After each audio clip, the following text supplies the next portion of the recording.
नमस्कार मुलांनो, मी सुजाता नाईक। आज आपण इयत्ता 6वीचा सामान्य विज्ञान या विषयातील पाठ क्रमांक 1 नैसर्गिक संसाधने हवा, पाणी आणि जमीन याचा अभ्यास करणार आहोत। आजच्या वर्गात आपण हवेविषयी माहिती जाणून घेऊया, पण याच्या अगोदर नैसर्गिक संसाधने म्हणजे काय याच्याबद्दल थोडी माहिती जाणून घेऊया। आता आपल्या सभोवताली अनेक सजीव दिसतात, उदाहरणार्थ माणसे, पक्षी, मासे, प्राणी। तर ह्याच्यामध्ये पक्षी कुठे असतात तर पक्षी हवेत असतात, माणसे कुठे असतात तर माणसे जमिनीवर असतात, मासे कुठे असतात तर मासे पाण्यामध्ये असतात। अशा प्रकारे पृथ्वीवरील सर्व बाबी हवा, पाणी आणि जमीन यांच्याशी संबंधित आहेत। हवा, पाणी आणि जमीन यांच्याशिवाय सजीवसृष्टी असूच शकत नाही। पण मला आता सांगा की हवा, पाणी, जमीन हे मानवाने तयार केलं आहे का तर नाही, ते निसर्गाने आपल्याला दिलेलं आहे, म्हणून त्यांना आपण नैसर्गिक संसाधने असे म्हणतो। संसाधने म्हणजे काय तर सजीवांसाठी आवश्यक असलेल्या वस्तू। याचाच अर्थ असा की पृथ्वीवरील सजीव सृष्टी टिकून राहण्यासाठी व त्यांच्या मूलभूत गरजा पूर्ण करण्यासाठी हवा, पाणी आणि जमीन हे महत्त्वाचे घटक आहेत आणि त्यांनाच नैसर्गिक संसाधने असे म्हणतात। तर मला कोणी सांगेल का आवरण म्हणजे काय तर तुम्ही आवरण असलेली फळं बघितलीच असाल, जसे की नारळ, अक्रोड।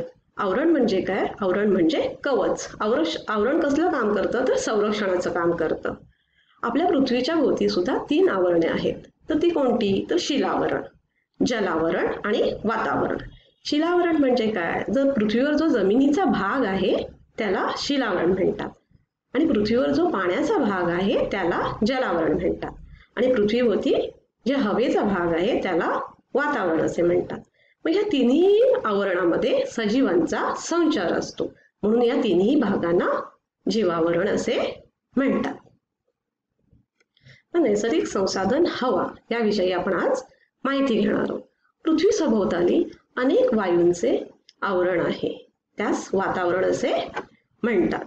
म्हणजे हवा म्हणजे काय तर हवा म्हणजे ही अनेक वायूंचे मिश्रण आहे। मग हवेमध्ये कोणकोणते वायू आहेत ते आपण पाहूया। तर वातावरणामध्ये नायट्रोजन, ऑक्सिजन, कार्बन डायऑक्साईड, 6 निष्क्रिय वायू, नायट्रोजन डायऑक्साईड इत्यादी वायू आहेत आणि या वायूंखेरीज पाण्याची वाफ, धूलिकण हे अन्य घटक सुद्धा आहेत। मग हवेतील विविध घटकांचे प्रमाण दाखवणारी ही आकृती आपण पाहूया। या आकृतीवरून असं समजते की हवेमध्ये सगळ्यात जास्त नायट्रोजन वायू आहे आणि त्याचे प्रमाण किती आहे तर ते 78% आहे। श्वसनासाठी लागणारा ऑक्सिजन हवेमध्ये 21% आहे आणि आर्गॉनचे प्रमाण किती आहे हवेमध्ये तर 0.9% आहे। कार्बन डायऑक्साईडचे प्रमाण 0.03% आहे। इतर वायू व घटक यांचे प्रमाण 0.060% आहे। आता आपण हवेतील विविध घटकांचे प्रमाण बघितले, पण हे हवेतील वायू हे वातावरणाच्या वेगवेगळ्या थरांमध्ये आढळतात। तर ते कुठले थर आहेत ते आपण पाहूया। वातावरणाचे 5 थर आहेत, तर ते कुठले तर तपांबर, स्थितांबर, दलांबर, आयनांबर आणि बाह्यांबर। तर तपांबरमध्ये हवेतील एकूण वायूंच्या सुमारे 80% वायू असतात। स्थितांबरमध्ये वायूंचे प्रमाण 19% आहे, म्हणजे कमी होत आहे। दलांबर आणि आयनांबरमध्ये वायूंचे प्रमाण खूपच कमी होते। बाह्यांबर यात वायूच नसतात। म्हणजे याचा अर्थ असा की पृथ्वीच्या पृष्ठभागावरून आपण जसे जसे वरती जात जातो तसे वायूंचे प्रमाण कमी होत जाते। तर हवेतील सर्वच वायू आहेत हे सजीवांसाठी उपयुक्तच आहेत, पण हवेतील वायूंचे काही उपयोग पाहूयात। तर नायट्रोजन सजीवांसाठी प्रथिने बनवण्यासाठी नायट्रोजनचा उपयोग होतो। तसेच अमोनिया निर्मितीमध्ये सुद्धा नायट्रोजनचा वापर केला जातो। खाद्यपदार्थ हवाबंद ठेवण्यासाठी नायट्रोजनचा वापर केला जातो। ऑक्सिजनचा उपयोग तर तुम्हाला सगळ्यांना माहितीच आहे, ऑक्सिजन शिवाय आपण राहूच शकत नाही, त्यामुळे श्वसनासाठी ऑक्सिजनची खूपच गरज असते, म्हणून आपण ऑक्सिजनला प्राणवायू म्हणतो। ऑक्सिजन ज्वलनास सुद्धा मदत करतो। तर कार्बन डायऑक्साईडचा उपयोग काय? तर कार्बन डायऑक्साईडचा उपयोग वनस्पती अन्न तयार करण्यासाठी करतात. वनस्पती आपले अन्न सूर्यप्रकाश आणि कार्बन डायऑक्साईडच्या मदतीने तयार करतात. त्यालाच प्रकाश संश्लेषण म्हणतात. हे तुम्ही पाहिलंच असाल. कार्बन डायऑक्साईडचा अजून उपयोग कुठे होतो? तर अग्निशामक नळकांड्यांमध्ये होतो, म्हणजेच आग विझवण्यासाठी होतो. तर आर्गॉनचा उपयोग कुठे होतो? तर आर्गॉनचा उपयोग विजेच्या बल्बमध्ये होतो. निऑनचा उपयोग कुठे होतो? तर जाहिरातींच्या दिव्यांमध्ये आणि रस्त्यावरच्या दिव्यांमध्ये निऑनचा उपयोग होतो. फ्लोरोसंट पाईपमध्ये क्रिप्टॉन वापरतात. झेनॉनचा उपयोग कुठे होतो? तर फ्लॅश फोटोग्राफीसाठी. तर आपण हवेतील विविध महत्वाचे वायू बघितले आणि त्यांचे उपयोग बघितले. पण अजून सुद्धा हवेमध्ये एक वायू आहे, त्याचा सजीवांसाठी फार महत्वाचा उपयोग आहे आणि तो वायू म्हणजे ओझोन. ओझोनचा थर कुठे असतो? तर वातावरणाचा जो स्थितांबर हा थर आहे, त्याच्या खालील भागात ओझोनचा थर आहे. ओझोनचा उपयोग प्रत्यक्षरित्या आपल्याला होत नाही, परंतु उंच पृथ्वीभोवती ओझोनचा थर असणे आपल्यासाठी फार महत्वाचे आहे. सूर्यापासून येणारी अतिनील सूर्यकिरणे जी आपल्यासाठी हानिकारक आहेत, ती अतिनील किरणे शोषून घेण्याचे काम ओझोन वायू करतो. म्हणजे ओझोन किती महत्वाचा वायू आहे. आता मला कोणी सांगेल का या तिन्ही चित्रांमध्ये काय साम्य आहे? तर या तिन्ही चित्रांमध्ये धूर उत्सर्जित होतोय. विविध माध्यमांद्वारे धूर उत्सर्जित होत आहे.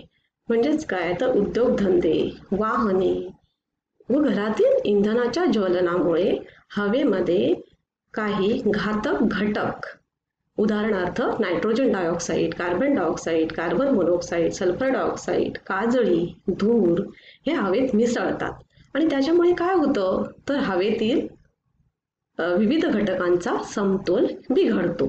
यालाच काय म्हणतात? तर हवेतील प्रदूषण असे म्हणतात. अजून हवेतील प्रदूषण कशामुळे होते? तर लाकूड व कोळसा यांच्या अपूर्ण इंधनातील ज्वलनामुळे. तसेच फटाक्यांचा धूर, आपण फटाके लावतो तर त्याच्यामधून सुद्धा जो धूर हवेत मिसळतो त्याच्यामध्ये सुद्धा खूप घातक घटक असतात आणि त्याच्यामुळे आपली हवा प्रदूषित होते. कचऱ्याचे ज्वलन, जेव्हा आपण कचऱ्याचे ज्वलन करतो तेव्हा जो धूर पसरतो तो धूर हवेत मिसळतो आणि त्याने सुद्धा आपली हवा प्रदूषित होते. अजून कशामुळे वायूचे प्रदूषण होते? तुमच्या घरी वातानुकूलित यंत्र म्हणजे AC, फ्रीज असतीलच ना. मग त्या यंत्रामध्ये हवा थंड करण्यासाठी CFC म्हणजे क्लोरोफ्लोरोकार्बन्स आणि कार्बन टेट्राक्लोराइड हे रासायनिक वायू वापरले जातात आणि हे रासायनिक वायू हवेत सोडले तर ते हवेत मिक्स होतात आणि ओझोनचा नाश करतात. हवेतील प्रदूषणाचा आपल्या मानवी आरोग्यावर सुद्धा खूप परिणाम होतो. दूषित हवा आपल्या श्वसन यंत्रणेवर परिणाम करते. परिणामी आपल्याला श्वसनाचे अनेक आजार होतात, जसे की खोकला, दमा. वृक्षांची वाढ सुद्धा खुंटते, त्याच्यामुळे पक्षी आणि प्राणी असुरक्षित होतात. तर हवेचे प्रदूषण रोखण्यासाठी आपण काहीतरी प्रतिबंधात्मक उपाय केले पाहिजेत. मग कोणते उपाय केले पाहिजे ते आपण पाहूयात. सरकार 16 सप्टेंबर रोजी ओझोन संरक्षण दिन म्हणून सरकारचे उपक्रम की 16 सप्टेंबर रोजी ओझोन संरक्षण दिन म्हणून साजरा केला जातो. तर त्या निमित्ताने ओझोनचे महत्त्व सर्व लोकांना पटण्यासाठी फलक उपक्रम म्हणजे काय?